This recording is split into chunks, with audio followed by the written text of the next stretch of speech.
বালক বালিকা, কিশোর কিশোরী, শিক্ষার্থীবৃন্দ,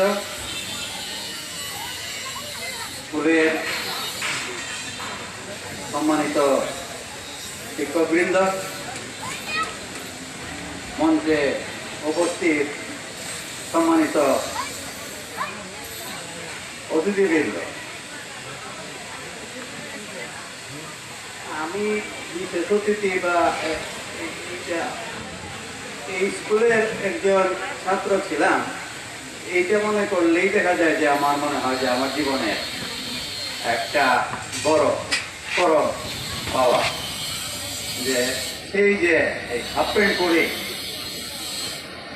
প্রাইমারি স্কুল থেকে একেবারে প্রথম শ্রেণী পর্যন্ত আমি এখানে বিচরণ করেছি। হ্যাঁ, এই ভয় ভীতি ধীরু ধীরু পায়ে এই হেঁটেছি। হ্যাঁ, এই ধমক খেয়েছি, পিটুনিও খেয়েছি। হ্যাঁ, এইসব স্মৃতি মনে করলে এবং তাহলে আমি কিন্তু আবেগপ্রবণ হয়ে যাই, আবেগপ্রবণ হয়ে গেছি। ব্যক্তিগতভাবে আমি কিন্তু কোনো অনুষ্ঠানে যেতে পারতপক্ষে আমার জীবনেও কোনো অনুষ্ঠানে যেতে আমার দেওয়া হয় না। আর এই যে এই ফর্মাল বক্তৃতায়ও দেখা যায় যে আমি অভ্যস্ত না স্বাভাবিকভাবেই, কিন্তু আজকে কিছুটা অনুভূতি প্রকাশ করার, হ্যাঁ, এই স্কুলে আসলেই দেখা যায় যে আমি আমার আজকে জীবনের একটা বিরল সুযোগ। আমার যদিও বাড়ির কাছে, স্কুলকে আমি অত্যন্ত ভালোবাসি, অত্যন্ত।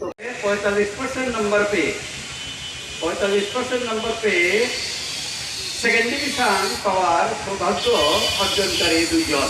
একজন হল এই মুদাসপাড়ার নারায়ণচন্দ্র দাস,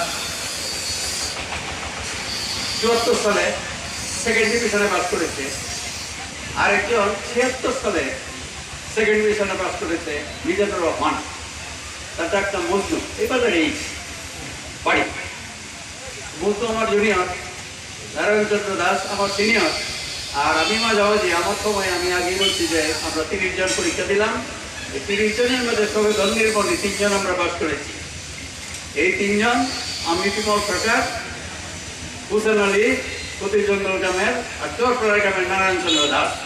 এই 3 জনই কিন্তু ফার্স্ট ডিভিশন উইথ 2 বডিগার্ড,